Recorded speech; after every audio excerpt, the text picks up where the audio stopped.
আমি যখন বড় হতে থাকি তখন থেকেই আমার এক ফুপু চাইতো তার পুত্রবধূ করে নিতে। তারা শুধু সঠিক সময়টা অবধি অপেক্ষা করছিল। যখন আমার বয়স সবে মাত্র 18তে পড়লো, সালটা 2017, তখন সবে এসএসসিতে ভালো রেজাল্ট করে ইন্টারমিডিয়েটে ভর্তি হই। তখন আমার ফুপু তার অন্য বোনদের নিয়ে আমার বাবাকে জোরাজোরি করছিল। আমার বাবা রাজি ছিল না, বিভিন্নভাবে ইমোশনাল ব্ল্যাকমেল করছিল। যেমন ধরেন, আমার দাদি মারা গিয়েছে, উনি অনেক চাইতো যেন তার ছেলের সাথে আমাকে বিয়ে দেয়, কিন্তু আমার বাবা সবসময় বলে আসছে আমার মেয়েকে আমি ভার্সিটিতে পড়াবো, আমার অনেক বড় স্বপ্ন, আমি মোটামুটি ভালো স্টুডেন্ট ছিলাম তাই। কিন্তু ওনার ছেলের তো বয়স অনেক বেশি হয়ে যাচ্ছে, তাই করিয়ে ফেলতে বলল। আর এটাও বলল ও তো আমার ঘরের বউ হবে।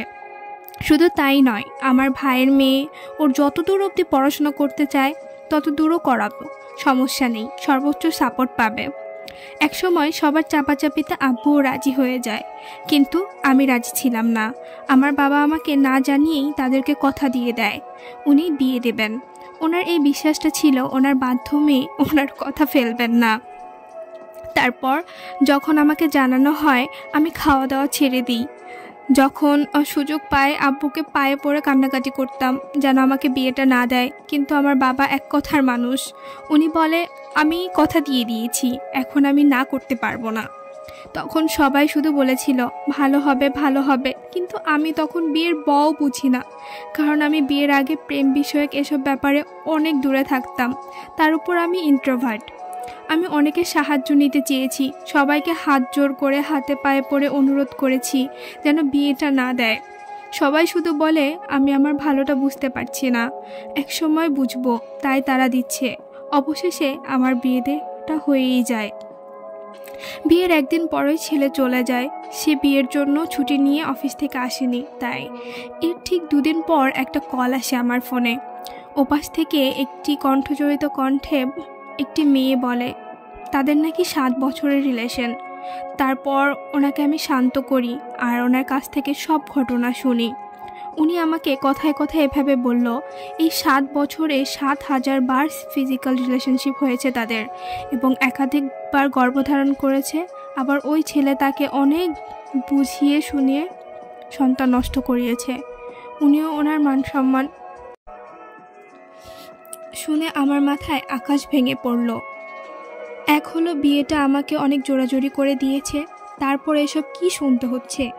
এরপর যখন ওই ছেলের সাথে আমি কথা বলি, একটা মেয়ে এমন এমন বলল, তখন উনি উল্টো আমার উপর খেপে গেল এবং সবাইকে এসব বলল আমি নাকি তার ওপর অন্য আরেক মেয়ের মিথ্যা অপবাদ দিচ্ছি, রাগারাগি করছি। তবে রাগারাগির কিছুই করিনি, আমি জাস্ট জিজ্ঞাসা করেছিলাম।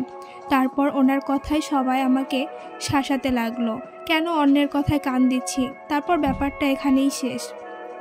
উনি মেয়ে সারাক্ষণ কল দিত, আমি রিসিভ করিনি। তারপর ওই মেয়েকে আমি ফেসবুক আইডি থেকে ও সব জায়গা থেকে ব্লক করে দিই, এবং ওই ছেলের সাথে ওই মেয়ের খুবই ঘনিষ্ঠ পিক দিচ্ছিল, সেগুলো আমি দেখছিলাম। এভাবে অনেকগুলো পিক দিল, তাদের চ্যাটের স্ক্রিনশট ও ভিডিও কলের স্ক্রিনশট দিল।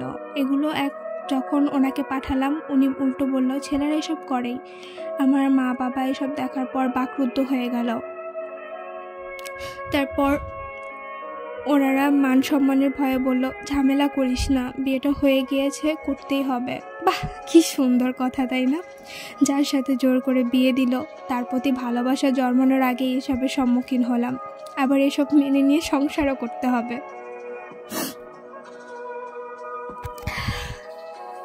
এটাই মেয়েদের জীবন আসলে, কি বলবো, কিচ্ছু বলার ভাষা নাই। ভালো থাকলেও আপনি খারাপ হলে তার কোনো কথাই নেই।